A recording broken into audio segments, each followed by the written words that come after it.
Hello, everyone. My name is Adam Miller, and I am the Vice President of the Twin Cities Lawyer Chapter of the American Constitution Society. And on behalf of our chapter and our local law school chapters, Mitchell-Hamlin, University of Minnesota, and St. Thomas, we would like to welcome you to today's event where we are honoring a progressive champion of our community. So for those of you that are unfamiliar with the American Constitution Society, we are one of the nation's largest progressive legal organizations that is dedicated to upholding the Constitution in the 21st century by ensuring that the law is a force for protecting our democracy in the public interest and for improving people's lives. We're an organization made up of lawyers, judges, scholars, law students, and more, where we work to shape the debate on the most important issues facing our nation and our local community. For instance, one of the initiatives that we are working on is identifying and supporting highly qualified legal professionals who reflect the diverse community that we serve and who are interested in pursuing opportunities in the state and federal judiciary. Additionally, in the wake of the killing of George Floyd, we hosted an event with Judge Mark Kappelhoff, who is one of the leaders of the Department of Justice Civil Rights Division and who was responsible for the civil rights investigation into the Ferguson Police Department after the death of Michael Brown. A large part of that discussion was about the important role that lawyers, judges, and law enforcement officials can play in ensuring a more equitable justice system. These are among a few of the initiatives that we are working on to take action and to ensure that our Constitution works for all of us. We ask if this interests you that you consider signing up and joining the American Constitution Society to stay engaged in this debate and help us further it.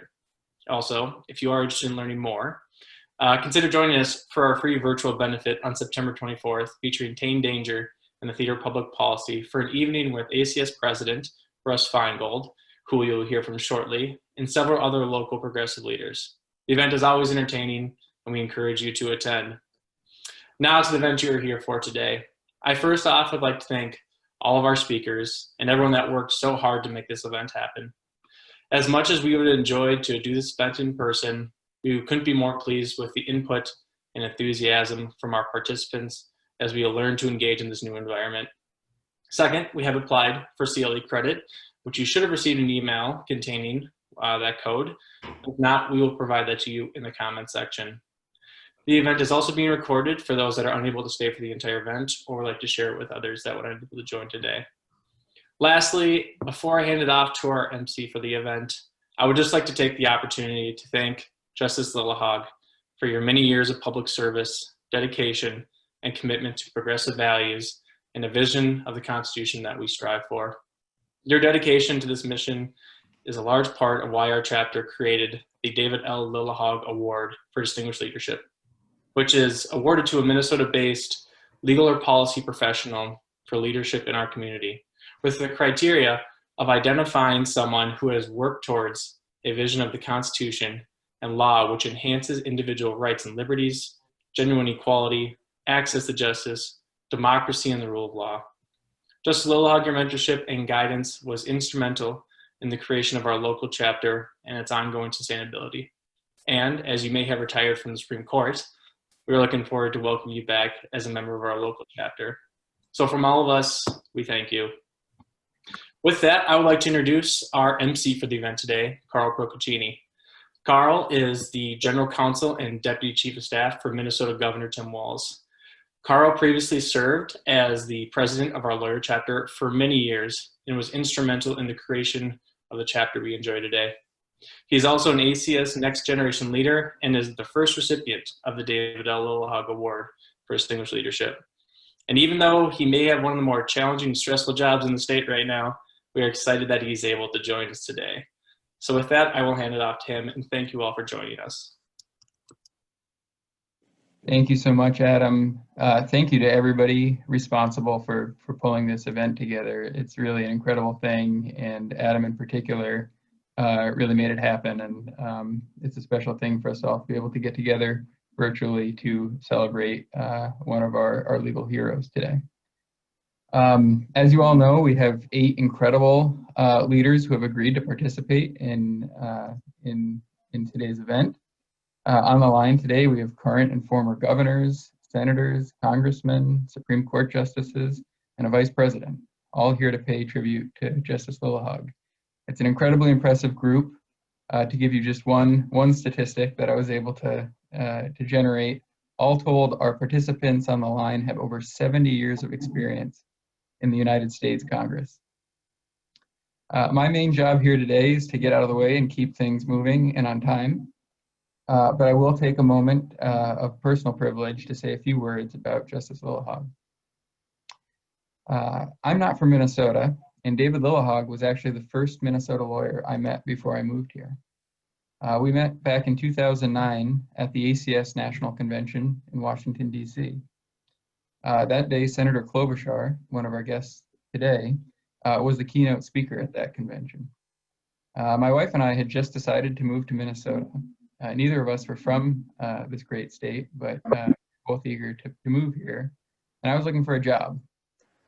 And at one of the events at the convention, I happened to sit next to David Lillehaug, who was then a partner at Frederickson and Byron, and he was well known for representing progressive leaders and organizations.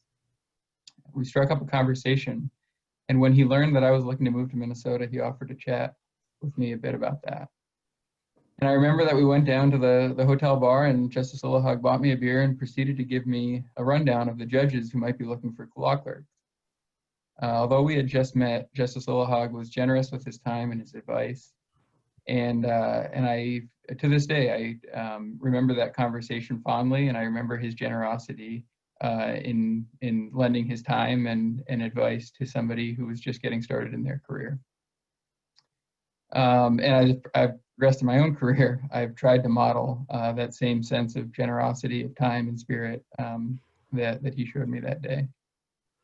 I've been lucky to stay in touch with Justice Lillehaug all these years and have appreciated his mentorship from the day I moved to Minnesota to now. I know I speak for the many law students and attorneys who are lucky enough to know Justice Lillehaug and benefit from his genuine interest in helping folks find their way in the legal profession, whether they're just starting out or well on their way. We're all incredibly grateful for your leadership and generosity, Justice Lillehaug. And I couldn't be more honored to play a small role in this event paying tribute to you today. With that, and in the interest of keeping things moving, it is my pleasure to introduce former Senator and current President of the American Constitution Society, Russ Feingold. Senator Feingold has lived a life of service. He served as a senator from Wisconsin for 18 years, from 1993 until 2011. And as a senator, he was a champion of progressive values and policy. We were all incredibly excited when he became president of ACS earlier this year. And we look forward to all that he will do in the future leading that great organization. With that, I'll turn it to you, Senator Feingold. Thank you, Carl. Thank you, Adam. And I guess I'm the only Badger here among all the Gophers. I won't go so far as to say a rose among the thorns, because this happens to be a lineup of some of the people I most admire across the country. So I'm very eager to hear from all of you. And of course, I want to especially acknowledge that, you know, all of us are going through unbelievably challenging times, but especially you in Minnesota, especially in the Minneapolis, St. Paul area, with COVID-19, with the police violence and other incidents of racial injustice. The progressives' reaction to the terrible events there, frankly, had not only national but worldwide significance. And I know the challenge is significant, but we're grateful to you. And we acknowledge the tremendous threats to the rule of law and our democracy that seem to be growing every day. So that's our context, but we want to thank our ACS leaders for their leadership there and for their commitment to progressive values during this critical time. Thanks to the entire ACS Minneapolis St. Paul Lawyer Chapter Board, and especially Adam Miller, for their tireless work in organizing this great event. Just to reiterate a bit about ACS and our mission and our work, we are the nation's largest progressive legal network. ACS believes that the Constitution is of the people, by the people, and for the people. The Constitution and our laws must be interpreted in light of the text, history, and lived experience of our vibrant and diverse country. Our nation's institutions and centers of powers should reflect these diverse experiences, and in so doing, it should work to lift up all people rather than seek to attack and disenfranchise those who do not have a seat at the table. Through a diverse nationwide network of progressive lawyers and law students and judges and scholars and many others, we work every day to uphold the Constitution of the 21st century by ensuring that law is a force for protecting our democracy and the public interest and for improving people's lives. The American Constitution Society has spent this summer, of course, virtually convening prominent progressive legal voices to grapple with the formidable issues we're facing today. We haven't let the pandemic stop us from working with people like you and with your hard work to ensure that the law is a force for protecting all of us. We hope that you'll continue to support our work by making a tax-deductible contribution of $5 today. So with that little pitch, let me get to the main point, which is that we are here to honor Justice David Lillehaug and his contribution to ACS. I know there are others that can speak with regard to his career and his distinguished record, but I'm just going to say a couple of words about his tremendous help to us here at ACS. Justice Lillehaug has been a consistent and strong supporter of ACS National and our Minneapolis St. Paul ACS Lawyer Chapter. He routinely participates in national conventions and local ACS events. He has specifically been an advocate and recruiter for a local Minneapolis St. Paul Lawyer Chapter and has brought people into our network that share similar values. He shared his time and expertise by speaking at ACS events on various topics, including a Constitution Day talk on how to maintain progressive values in big law, and a talk also on the separation of powers in the wake of a government shutdown. He has worked to expand the progressive pipeline in Minnesota by speaking with ACS leaders on his experiences on the bench. So Justice, it's my honor to be one of the first to thank you for your decades-long career of public service. We wish you all the best on your future endeavors, and we look forward to seeing you at the next ACS event. Thanks so much.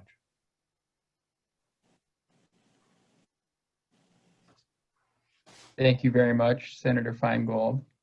It's now my pleasure to introduce Governor Mark Dayton. Governor Dayton served as our state's leader for 2 terms from 2011 till 2019. Governor Dayton's accomplishments as governor and as senator before that are too long to list, but perhaps most relevant here is the indelible mark that he left on Minnesota's judiciary. It is not a stretch to say that over his 8 years in office, Governor Dayton transformed Minnesota's judiciary, populating our courts with excellent judges who reflect progressive values and Minnesota's increasingly diverse population.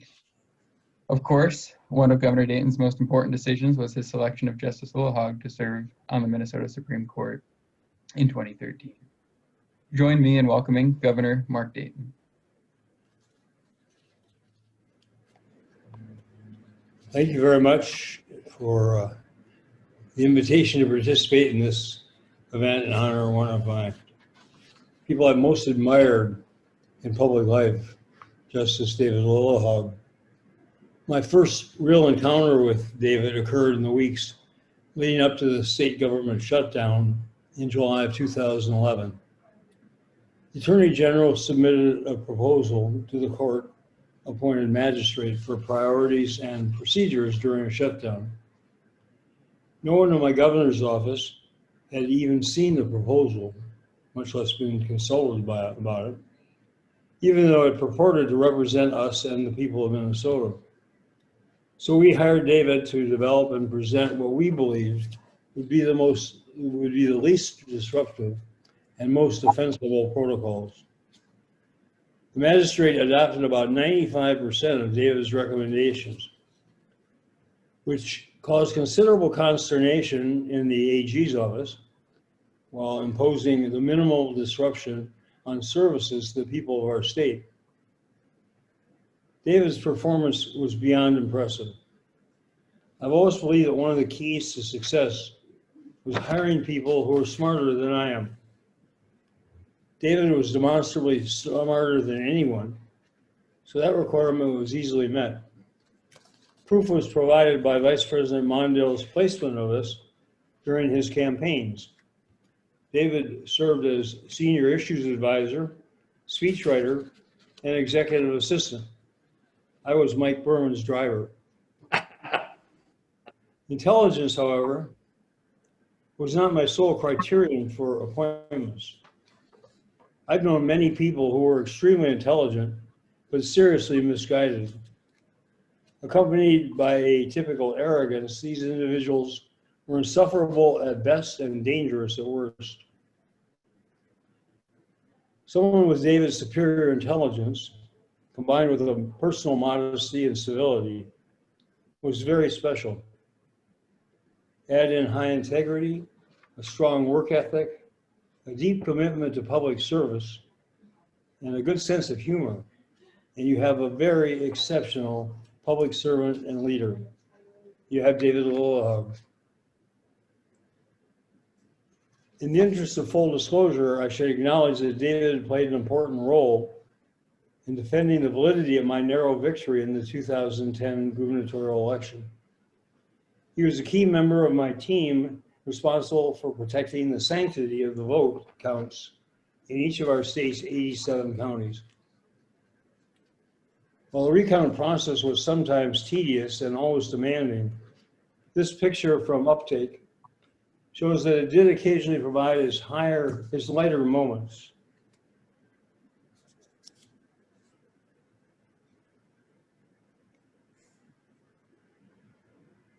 Here, David and former Chief Justice Eric Magnuson, who was representing my Republican opponent, shared a humorous response to a ballot cast for lizard people. Fortunately, they made no further attempt to determine which actual candidate the voter had in mind with the reference to lizard people. 2 years later, David was presented to me as one of 3 outstanding finalists for appointment to the Minnesota Supreme Court. There was no doubt about his superior qualifications for the position.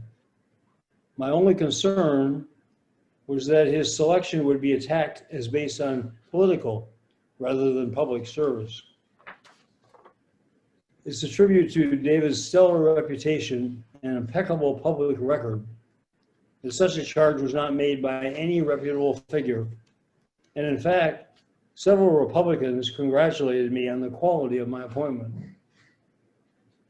Thus, David became Justice Lillehaug on the Minnesota Supreme Court, where he served with the greatest distinction for 7 years.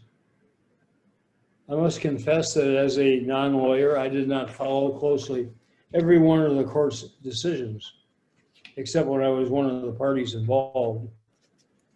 However, since I ended up appointing 5 of the 7 justices, I did watch closely its overall performance and the public reaction to it. I note that none of the charges leveled against courts in other states or the United States about political or prejudiced or incompetent decisions were ever made against our Supreme Court. Justice Lillehaug and Chief Justice Gilday's high integrity and well-demonstrated inviolable judicial principles meant that while they might have disagreed, it was always with the greatest decorum and public respect.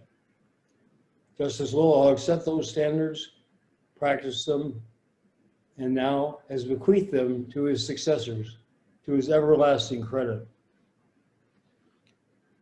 Justice Lillehaug stands out magnificently in today's public arena. Would that we were served and led by him longer and by more like him. However, I know only too well the limitations imposed by aging bodies on even the most gallant spirits and commitments to public service. David, our spirits remain willing, but our bodies are not eternal. It's hard to step away when so much work remains undone. But you should be enormously proud of not only your outstanding achievements, but also the exemplary way in which you conducted yourself throughout your remarkable career. I hope you like me, can find other ways to be useful to our society and the betterment of our planet. I know in your case it'll be done with your usual class, intelligence, and ability. Wish you all.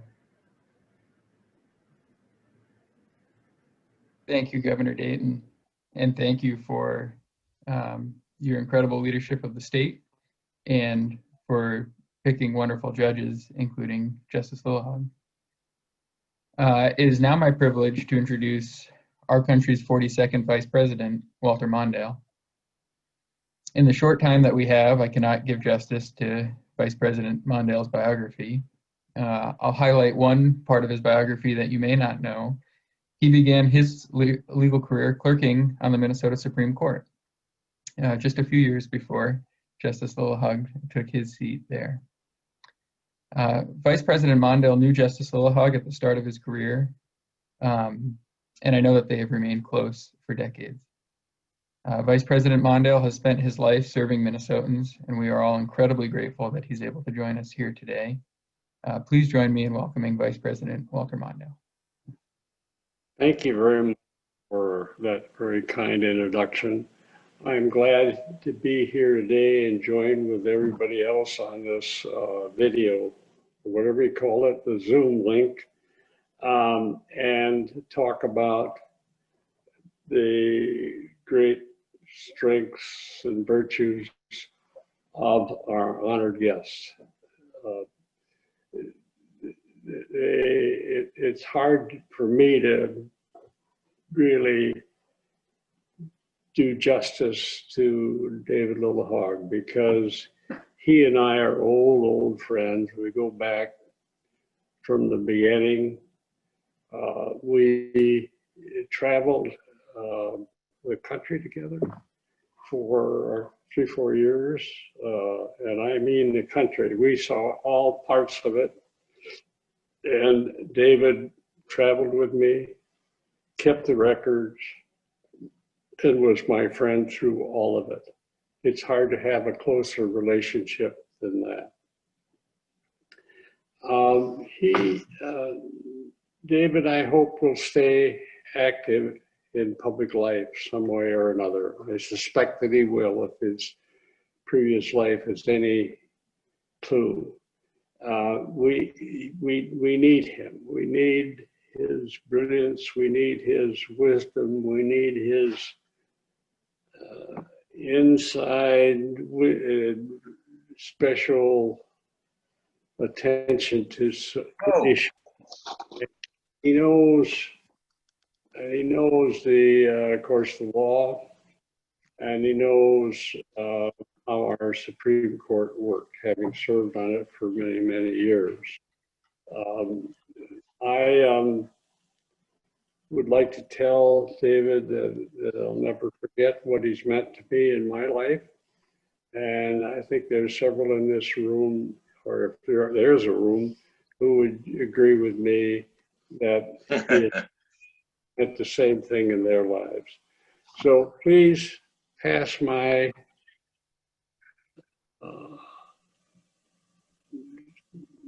great strength to my great compliments to David Lillehaug. He's one of America's giants. Thank you, Dave.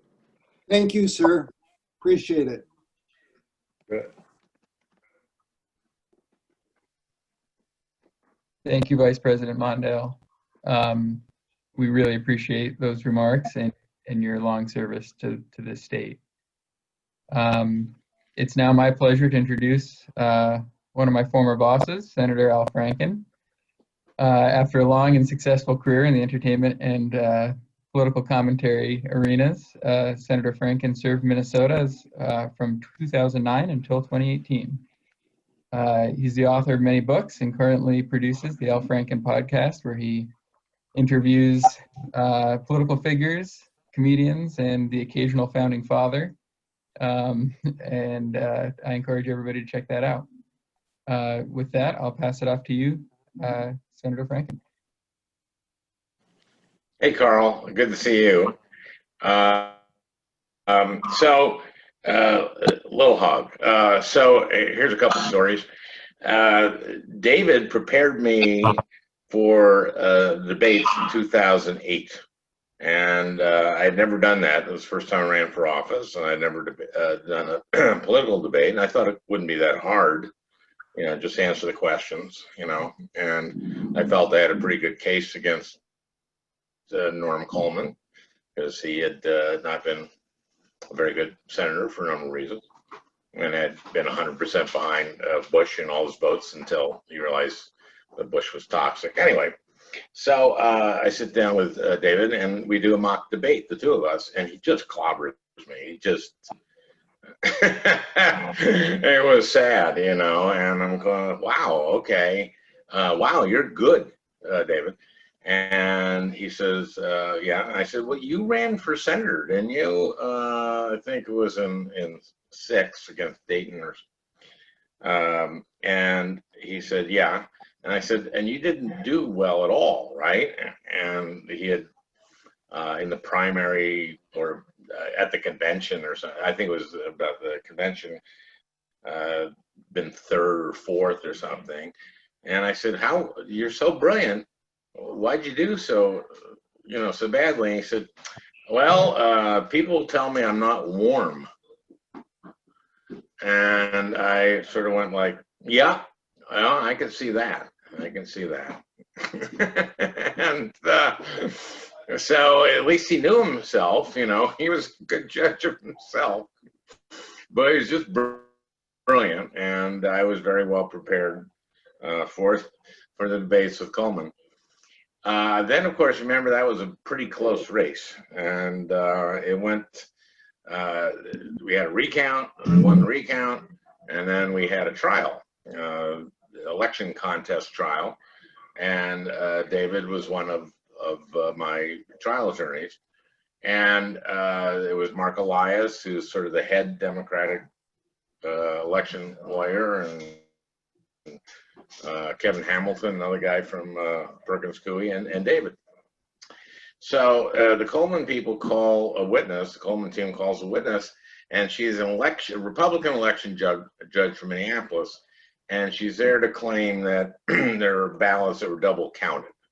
And this was like a big part of their case, because they didn't have much of a case. So David just out of the blue just says, did you discuss what you're testifying to today with them, and was it written down? And all of a sudden she goes, yeah. And it was like, well, we haven't seen that, we haven't gotten that. And so the judges went like, wait a minute, you're supposed to give that to the Franken team. And well, they hadn't, the Coleman team. And so they got mad, the judges, and they threw her out. They said, well, this is egregious, what you guys have done, and so we're not going to admit her testimony at all. So they slept on it, and that was on a Wednesday, I think. And then on Thursday, they said, you know what, we're going to let her testify, okay? So she comes back like on Friday, and David, of course, he had asked the first one out of the blue, and then the second one, he just says, okay, is there anything else? Any emails between you guys? And she goes, oh yeah. And so they have to reveal the emails. One of the emails was they had prepared an affidavit for her, but they wrote her that we've made a strategic litigation decision to not have you sign this, so that you can be flexible in what your testimony is going to be. That's in the email. And it was like, and that, so there she'd been thrown out, then okay, readmitted, and then instantly sits down, first question, anything else? Oh yeah. Boom, she's gone. And not only that, not only was she gone and her just testimony not allowed, but also the Coleman team had to pay us for all the legal time that for, I don't know, a certain much part of our legal bills at that time, which we had wasted that time because they didn't follow the rules. And so, and that was just David working on instinct and making a brilliant call out of just on instinct out of the blue. And so I obviously owe him a tremendous amount.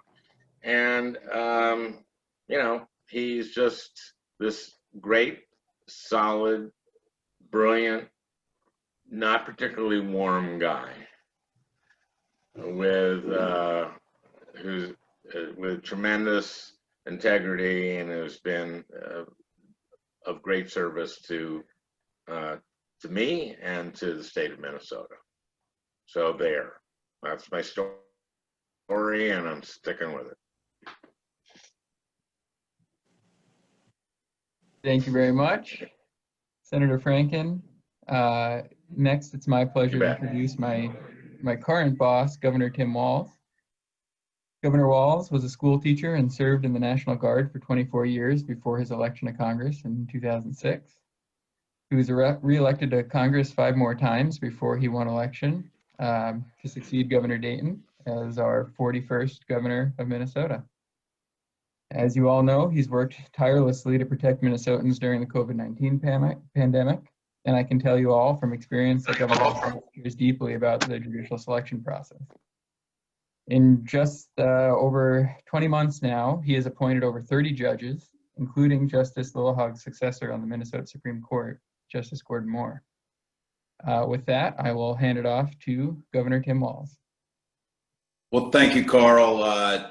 To David and to everyone on here, thank you for giving me the privilege of joining in this. I know this is probably the last thing David would want, but it's probably one of the most important things we need to do to acknowledge his service. To ACS, thanks for putting this on. Honorary Minnesotan, Senator Feingold, good to see you. Just buy that house over here on this side of the river and get it over with. So you know you want to, but just really a privilege to be here. I did not have the privilege of appointing David Lillehaug, but I can tell you, when trying to do the work to find his successor, it became apparent very early when I asked everyone what they wanted in the next Associate Justice on the Supreme Court. They wanted David Lillehaug. So it was all of those attributes, all of that keen insight, that constitutional knowledge. And then something I just heard, I just came from an elementary school over in Prior Lake, Jeffers Pond, and there was a 3rd grade teacher, and we were there asking them that they want to start school. And this 3rd grade teacher said, what I want more than anything in 2020 is a little kindness and grace. And I thought, well, that means a little more David Lillehaug would be in order. That sense of just dignity in doing the job, David, I think for many of us who watched from afar, your resume speaks for itself, but for me, I think one of the interesting things, and I'm sure you had many colleagues in your ear about this, when you left the U.S. Attorney's Office, there is I guess to be quite candid, a very lucrative path in the private sector, but the siren song of public service pulled you back. And at a time when you certainly could have relieved some of those stress on you, you joined Justice McKeag and others on the Minnesota Supreme Court, and furthered a progressive interpretation of the law, progressive enactment of the law, and one that has had profound impact. And I'm sure Justice McKeag will speak about this, the way you speak of the sovereignty of our tribal nations and the way the law applies to that. That is having and will ripple through the ages a profound impact on decisions that our administration is making and others will subsequently make. So I can't tell you how grateful I am. Like I think I mentioned Mark Dayton made a lot of great decisions. I questioned him recently. I said, if he regrets not running for a 3rd term as much as I regret he didn't run for a 3rd term after these last 6 months. But his judicial appointments set the tone. and I would argue chief amongst them, David's appointment, helped shape that court together, shaped a camaraderie, move things in a direction that improves lives for Minnesotans, and understanding that's what the law can do. The law was there to protect everyone. And someone whose career spanned, as you heard Senator Franken talking about, making sure our election laws and recounts and everything was done correctly, down to a person coming in front of the Supreme Court to try and seek justice in their lives. Each and every one of those people were treated with the same exact dignity, respect, and I would argue kindness and grace. So David, congratulations. It's bittersweet for Minnesota, but I'm excited for you. Every step of your life and every new chapter has brought that same, those same traits that have made you so popular, so respected, and in a time when that is hard to do, it is very hard to do, you've been able to do it. So I have to say, I have one of the privileges of being governor is I get to issue proclamations. My Republican colleagues think that's all I do is issue proclamations, but this one's an important one. So let me state this one. Whereas Justice David Lillehaug was born in Waverly, Minnesota, attended Augustana College, and later graduated from Harvard Law School. And whereas throughout his long and accomplished legal career, Justice Lillehaug has served as a trusted counselor to an advocate for state and national political, religious, and business leaders, as well as everyday Minnesotans. And whereas President Clinton appointed Justice Lillehaug to the Minnesota United States Attorney's Office in 1994, a position he held until 1998. And whereas Governor Mark Dayton appointed Justice Lillehaug to serve as Associate Justice of the Minnesota Supreme Court in 2013, where he served with distinction until his retirement on July 31st, 2020. And whereas Justice Lillehaug's public service substantially improved Minnesota's law and policy, advancing a progressive vision of our law, ensuring proper respect for Minnesota's sovereign tribal nations, and enhancing individual rights and liberties, genuine equality, access to justice, democracy, and the rule of law. And whereas Justice Lillehaug's service to Minnesota included a boundless commitment to lifting colleagues, law students, law clerks, and organizations, all benefiting from his generous spirit, sharp wit, humor, and clear-eyed vision of the law. And whereas Justice Lillehaug's retirement marks a new chapter in his life, we know that he will leave a lasting legacy in helping to advance justice and fairness for all Minnesotans. Now, therefore, I, Tim Walz, Governor of Minnesota, do hereby proclaim Wednesday, September 9th, 2020, as David Lillehaug Day across the entire state of Minnesota. David, thank you on behalf of nearly 6 million of your neighbors. Thank you for future generations who will benefit from your work. And we just wish you and your family all the best and happiness.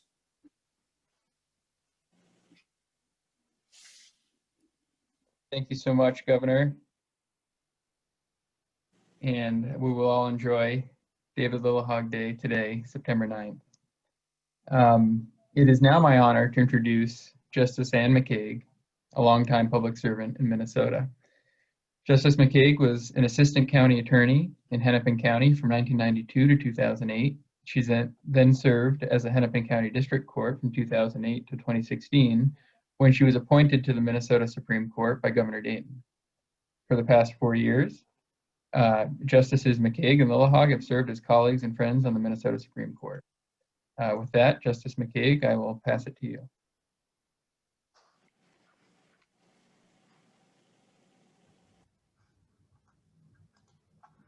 All right. Well, everyone has been so nice that I'm not sure that I can or should continue in that path. Although Justice Lillehaug's already getting nervous, aren't you? Yes, you are. You look good today, by the way. The royal blue looks really good. Well, Aneen, to all of you, I'm very happy to see Governor Walz, Governor Dayton on the call. Governor Dayton, you look really well. Former Vice President Walter Mondale, all of the senators who have been on this call, members of the ACS chapter, including Senator Feingold. It's a pleasure to meet you virtually. Adam, I'd like to say it's nice to see you, but that would be a stretch. It is good to see you, Adam. You know, I have to say that I was a little surprised that Justice Lillehaug was going to allow me to speak publicly, because I do think that he does get a little nervous about what I might say and what I might share. as a result of the time that we have spent together. And if you'll notice, he is already beginning to perspire across his brow in thinking about the possibilities of what I could share. But fear not, for the most part, I intend to be very well behaved. It really is great to see and to hear all of these really nice things that people are saying about you, because it's 110% true. And I know that for me to think that I was going to end up being what I consider to be a very close friend of yours and you of me, I'm not so sure that I could have predicted that. And what's interesting is that those who know both of us have said to us, really, McCaig and Justice Lillehaug, how did this happen? Well, there's a number of ways that this has happened. One of them is that Justice Lillehaug, you have been a friend to Native people and Native people across the state, and not only just across the state, but across this country, because you have acknowledged and you have respected the sovereignty of my people. And you have done so in a multitude of ways. And as we know, actions always speak louder than words. I know that one of the first times that I met you was when I attended the state tribal meeting where state court judges, of which I was one at the time, and tribal court judges were meeting to work on collaboration and to build better bridges and great conversations so that we could better serve all Minnesotans. And you were very clearly a leader of that group, and you actually gave a really important roadmap to what needed to be accomplished. And as a result of your work on that forum, we had the passage of Rule 10, which was really recognizing the relationships between tribal courts and state courts and the rule of law. And that has been felt throughout Indian country. You also were the author of B'day Makaska. And that has been a joyous day for Indian people as well across the state of Minnesota, but again, across this country, because it's frankly not often where Indian people have had a lot to rejoice about. But you have given them that, especially when you look at the previous name being that of a slave owner and someone who is involved of the removal of my people from their lands. And so now for us to be able to say that it forever shall be B'day Makaska, we are all grateful. Miigwech.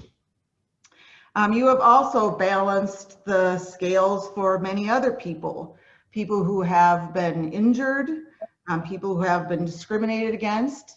You've done so in the context of civil rights cases, tort cases, workers' compensation cases, and you've also done so in expanding, I think, accessibility. For example, I know that the federal courts have required much more detailed pleadings, and that has increased over the last 15 years. And you have really expanded and broadened the ability for litigants in the state of Minnesota to have their issues heard by a jury, rather than just having things bounced out at the commencement of a proceeding. You're going to be known, I think, as the series of cases that have to do with personal injury and negligence, the issue of foreseeability, cases that I'm happy to have been a part of with you, and as well as other members of the court. I think that we have made a difference for people who come before the court on sort of everyday issues, including those individuals who have fallen on ice and gotten themselves injured, or people who have fallen downstairs. I never thought that I was going to be discussing so many stairs cases, but I feel really proud about the work that we were able to do on that line of cases and the law as we have now shaped it. And that wouldn't have happened without you. You were for sure a leader on this court, constantly challenging all of us to be thinking broadly and to be thinking about those who come before our judicial system on a regular basis. You certainly have been an ally for women. And as someone who practiced in the area of domestic violence, both as a litigator and as well as a district court judge, the opinion that you authored in Thompson versus, I'm not going to say it right, but Schmeiser, which really increased the ability for victims to secure orders for protection, that was definitely felt throughout the world of advocates and survivors of domestic violence, because it really demonstrated an insight into domestic violence much beyond what can sometimes just be viewed as the physical appearance or the physical look of what domestic violence can look like. And so you are a hero amongst women, and not only just because of the leadership role and the fact that you authored that opinion, but I can say that as a court full of a majority of women, you have worked very well with us. You have taken our direction pretty well. I mean, there certainly have been days where we have needed to, you know, call upon your wife or your daughter to get you back in line. But for the most part, I think you've done pretty well. You know, I think that you have really been a strong advocate to really make our criminal justice system fairer. And I say that not only in the fact that you have authored many opinions that are going to do that long term, but also in the fact that you have recognized the need for continued diversity, and diversity in the broadest sense, whether it is from communities of color, whether it is from economic diversity, whether it is geographical diversity. You have really appreciated the need for the voices who don't normally have a seat at the table, that they should have a seat at the table, and that it's not your, you've taken an active role, I think, in as a person who has had positions of authority and power to assist others who may not necessarily have those resources available to them. And I do use myself as an example because I am not the traditional jurist, certainly not for our court. And you know that I certainly struggled with not feeling like I belonged or that I was of the caliber at times. And you really helped me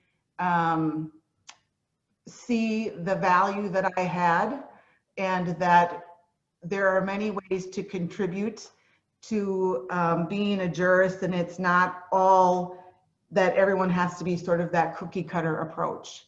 And I am forever grateful for that, because you allowed me to get through some of those really personal struggles that I had.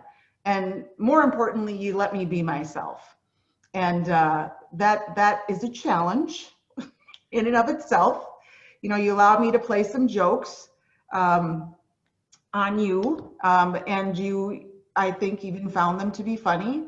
And I hope that I actually influenced you, where you started to let your hair down as it was a bit, and also brought some of the joy to the court in humor, because I think that's incredibly important. And you just are an overall good guy. And I would say that you're kind. I would say that you're loyal. I would say that you're genuine. I would say that you're clever. I would say that once in a while you can be funny. Clearly not as funny as I consider myself, but you're working on it. And I think you're going to like my next line, because I have worked hard at this one, is I think you are an intellectual badass. And that's true. He really likes it when I swear when I'm making my remarks, so I had to figure out a way to work it in. But it's true. You are incredibly wise, and I think it's true what Governor Dayton said, which is that you can be smart, you can be all of these great things, but if you're not a good person and you're not a good human, then it doesn't really matter. And you are that. You are a good human. And so congratulations to you on something that is very well deserved. I'm proud of you. I'm proud to be a friend of yours. It is a much deserved honor. Chini Gwich, my friend, I am sure that I will see you around.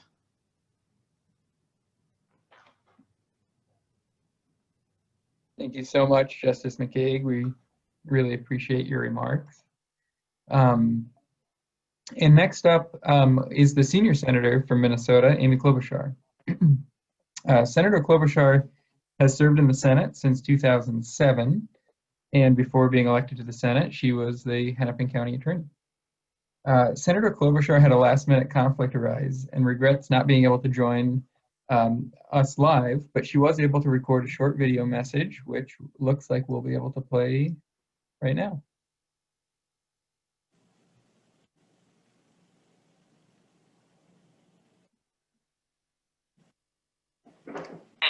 I don't think we're getting the audio. Hello to everyone watching today to pay tribute to my dear friend, Justice Dave Lillehaug, and to recognize his distinguished career and outstanding contributions to our state. Hi, Dave. You know, I've been lucky to call Dave a friend for 35 years. And, okay, maybe it's not quite that long, but it is.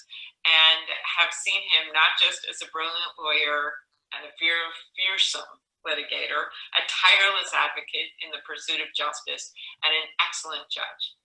And of course, the same skills that led him to endlessly prepare for his first date with Winifred, anyone watching this should ask Dave about it, somehow landed him on the Minnesota Supreme Court. So let me tell the story. I remember, what are you gonna do? I'm on a video.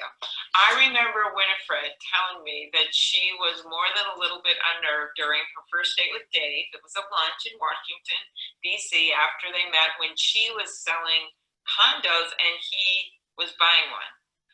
At lunch, Winifred realized just how much Dave already knew about her.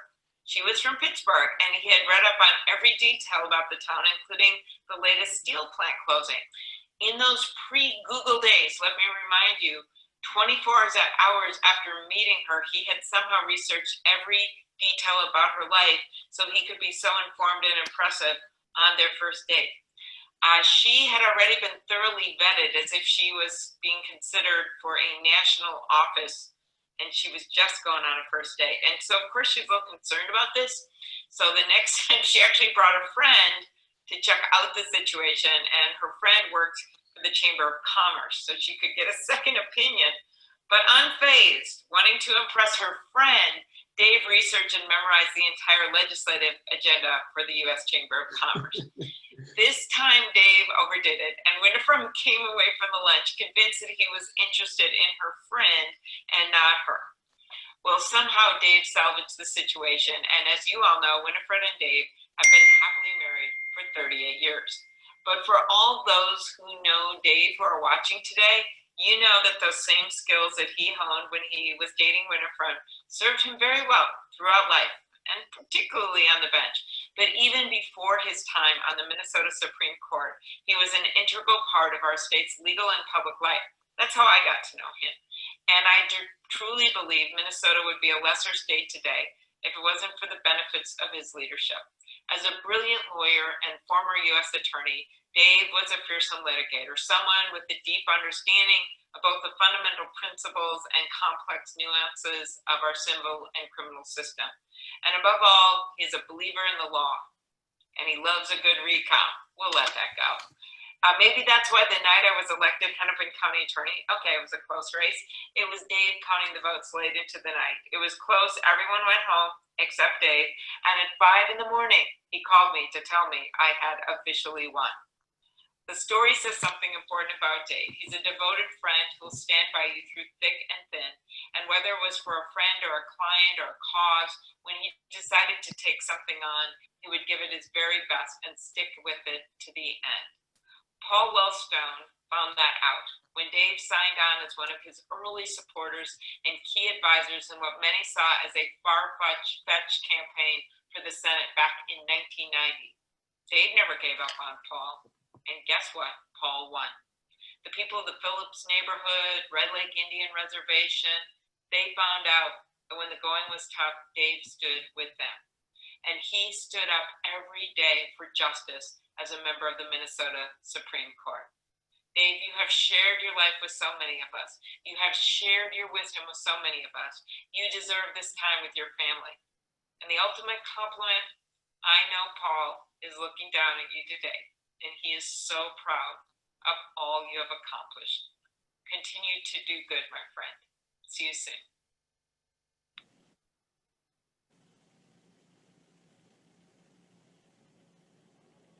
All right, our thanks to Senator Klobuchar for providing those remarks. We are actually running a bit ahead of schedule, and I know that Senator Smith wanted to join us and provide some remarks, but she is in an important meeting and has not been able to join us just yet. So I may take the opportunity then to turn things over to our guest of honor here and see whether Justice Lillehaug has any rebuttal to the comments that have been made so far in the program. Justice Lillehaug? Well, thank you, thank you, thank you. I could not have wished for such a powerhouse lineup. I kind of feel like I got the dream team of tributes. Kudos to Adam Miller, our local ACS dynamo, and to Carl Crocochini, the Governor's General Counsel, for organizing this event. Senator Feingold, these are two of our Minnesota stars. Vice President, Ambassador, Senator, Attorney General Mondale, you gave me the education of a lifetime by allowing me to work with you and travel with you. It wasn't 3 or 4 years, it just felt like 3 or 4 years. It was about 1.5 years. I remain in awe of your command of policy, your keen wit, and most importantly, your honesty and integrity. Governor Dayton, you gave me the opportunity of a lifetime to serve on the Minnesota Supreme Court. You're a person who is in politics for the very best reason. You wanted a better Minnesota. Senator Franken, you gave me, a litigator, the case of a lifetime. I never worked harder for a client or a cause, in this case, a Senate majority that produced the Affordable Care Act. And as a result of that, I feel warmly toward you. Lukewarm, maybe. At least tepid. At least not frozen. And although I can't reveal our confidential attorney-client communications, I do think it's okay to say, in private, you're a pretty funny guy. Governor Walz, it's been great to get to know you over the years, and I appreciate the care and diligence you put into appointing the person to fill the seat that is my successor, Judge Gordon Moore, and appreciate the work that you're doing for the state of Minnesota. Senator Klobuchar appeared by video. I understand Senator Smith is going to be appearing. Both of them have given me friendships of a lifetime. And what a happy coincidence it was that in 1985, I met Amy Klobuchar at the Wednesday night Democratic Study Group. What is that secret club, you may ask? Well, the club was basically a good excuse to gripe about being associates in big law firms and to drink beer. And we did both of those things very well indeed. I've known Tina Smith for many years, but she and I truly bonded in 2002 during the tragedy of Senator Paul Wellstone's death and the 13-day candidacy of Mr. Mondale. And now to think she occupies that very seat in the United States Senate, that's really something. And Justice McCaig, I was worried about you swearing. You didn't do really much of that. I was worried about the stories you might tell. You didn't do that much of that. So thank you, thank you, thank you. What a pleasure it was to be your colleague, and what a pleasure it is to be your lifelong friend and miigwech to you as well. And Senator Russ Feingold, how could we have had lifetimes that did not intersect until now? How did we not get to know one another in law school? I think we were there at the same time. So even though you're from Wisconsin, I'm glad you're at the helm of the ACS. And I would like you to raise your right hand. By the powers vested in me, or what used to be invested in me, I hereby declare you to be an honorary Gopher, but just for this day. I was a member of ACS before I joined the court, and I remain a fan. I think I attended the Minnesota Lawyer Chapter's second meeting somewhere around 2002. Back then it was called the James Madison Society. I remember the first meeting of the first national convention so well because I met Carl Crocochini at lunch, but I've attended 3 national ACS conventions. My recent retirement from the Minnesota Supreme Court has led me to reflect on my career path, on how I came to this moment. I think my interest in the law started in high school debate in Sioux Falls, South Dakota. My senior year, the topic was the jury system, and we learned everything about the jury system. In fact, over the holiday break, our entire team piled into cars and we drove up to the U of M Law Library to research. That was my first exposure to the University of Minnesota. I learned how to read law review articles and even how to shepherdize cases. That's as a high school student. My passion for the law flowered while in college. That was during the time of the Watergate scandal, which led to the resignation of President Richard Nixon. I noticed that there were an awful lot of lawyers involved in Watergate, as prosecutors, judges, even as defendants, and even the president himself. I read everything I could about Watergate, and I became convinced that my calling was to become a lawyer and help defend the rule of law. Defending the rule of law is just as important today because a lot of what's going on right now reminds me of those Watergate years. Consider the hallmarks of Watergate: illegal campaign activity, including rich guys laundering political contributions, high officials not telling the truth, claims of broad executive privilege, promises of pardons and payoffs, and a Justice Department that endangered its reputation as a place where our best legal professionals can do their best nonpartisan work. It sounds a little familiar.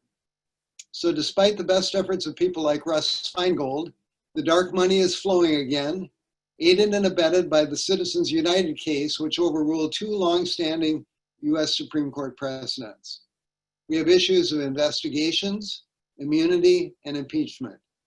And at the center, we have lawyers, some defendants, unfortunately, but as prosecutors, as witnesses, as counselors, as legislators, and as judges. In this environment, as in the 1970s, we need progressive, public-spirited lawyers. We need lawyers to be what the preamble to the rules of professional conduct calls public citizens. A public citizen, says the preamble, has special responsibility for the administration and quality of justice. Why? Because, and I quote, legal institutions in a constitutional democracy depend on popular participation and support to maintain their authority. Let me now speak to those of you watching today who are law students or less senior lawyers. And one of them, in fact, is my daughter, Kara, who's an assistant Hennepin County attorney. You all have marvelous opportunities to be public citizens in our constitutional democracy, which was my privilege as well. First, unless your job description prevents it, participate in politics and public policy and governance. As Walter Mondale always puts it, politics is the business of freedom. Paul Wellstone always said, politics is about the improvement of people's lives. Don't let what's going on today in the political world deter you.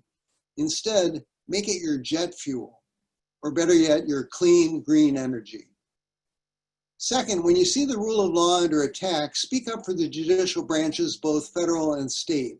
Their independence is central to our freedom. And I knew that and I felt that as a Minnesota Supreme Court justice. Third, participate in the judicial selection process we have. It's certainly not perfect. And at the state level, that process is elections. These are low information affairs. So as lawyers, you should spread the good news by word of mouth, by contributions, and by your volunteer work. Fourth, do pro bono work that supports the rule of law. While there is great worth in doing pro bono work for individuals, also look for the kind of impact litigation that can benefit large numbers of people in progressive, structural ways. And finally, be active in associations like ACS. For that matter, like I have, attend Federalist Society events too. Keep your minds open and look for good debates. Thank you again for this marvelous event. I am deeply, deeply grateful. Thank you so much, Justice Lillehaug. And We are all incredibly grateful for your lifetime of service to Minnesota. It's now my honor to introduce our final speaker, Senator Tina Smith, who has served in the U.S. Senate since 2018. And prior to serving in the Senate, Senator Smith was Minnesota's lieutenant governor and also served as Governor Dayton's chief of staff. And it was in those roles that I'm sure that Senator Smith got to experience firsthand Justice Lillehaug's advocacy on behalf of the governor's office. We are so excited that she's able to join us today and say a few words about Justice Lillehaug. Senator Smith.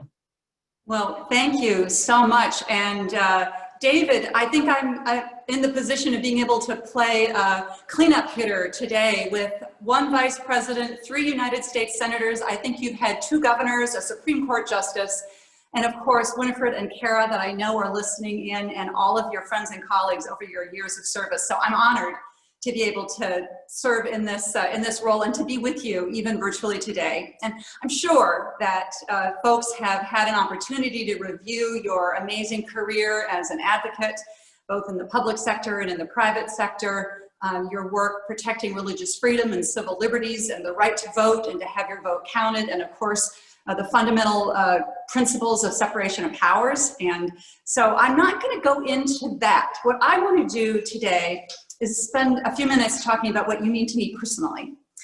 So the first thing I thought about as I was working on these remarks is, what would David say? And of course, the reason for that is I think that many of the people who have spoken today have often turned to you for that witty rejoinder, that incisive remark, that maybe little bit of a zinger to help us with our speech writing. And I certainly turned to you for that before you recused yourself when you became an Associate Justice of the Minnesota Supreme Court.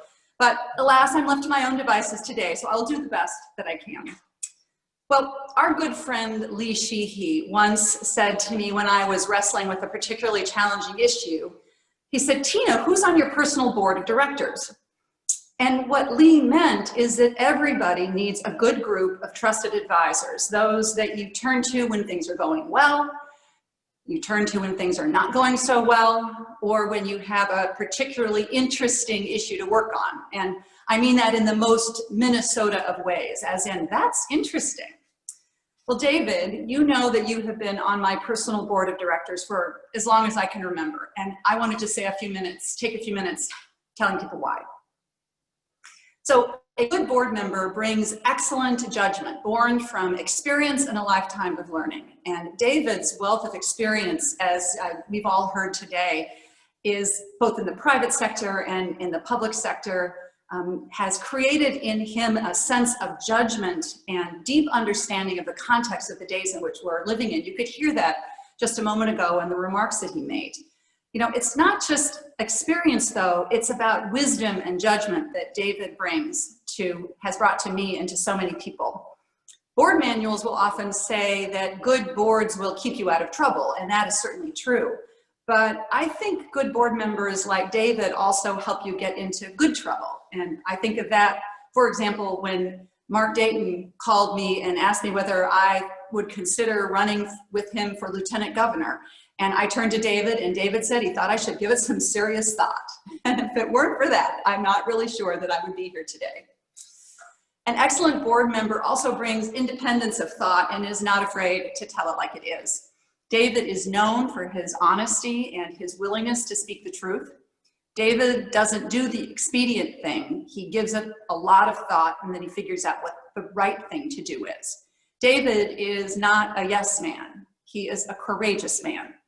And he has the courage of his convictions combined with a fierce intelligence. And I've seen this firsthand in the public sphere. For example, when he challenged Minnesota's conceal and carry law on behalf of Minnesota faith institutions. But I've also seen it personally when David challenged me to be true to my convictions.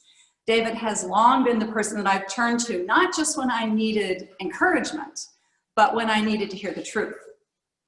Now, everyone needs at least one good board member with experience in crisis management. Who do you call when you've made a mistake, a public mistake? Who do you call when you urgently need to make a decision about whether or not to accept a sudden appointment to the United States Senate? Who do you call when you're dealing with a global pandemic or a government shutdown? Who do you call when a plane crashes? Well, I call David, and I know I'm not the only one. And last, we all want a board member who brings passion and dedication to his job, to the mission. Well, David cares passionately about public service, and he cares passionately about his friends and his family. This is a passion that is born out of love, but also out of a clear understanding that there are things in life that are more important than oneself. That is something that we certainly need more of in public life. So David, you're retiring from the court, but I trust that you are not retiring from my board. I'm going to need you more than ever, and I know that we all will. So now that your judicial duties are completed, maybe I can even coax you back into moonlighting once in a while. We love you, David. We congratulate you on your service to your state and to your country, and we can't wait to see what you do next. Always on your board, Senator. Thank you so much, Senator Smith. Justice Lillehaug, any final words?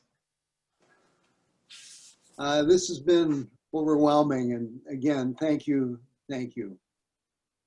Well, and our gratitude to you. And I want to thank all of our speakers today, Vice President Mondale, Governors Dayton and Walz, Senators Feingold, Franken, Klobuchar, and Smith, Justice McCaig, and our deep gratitude to Justice David Lillehaug for a lifetime of service to the state and the country.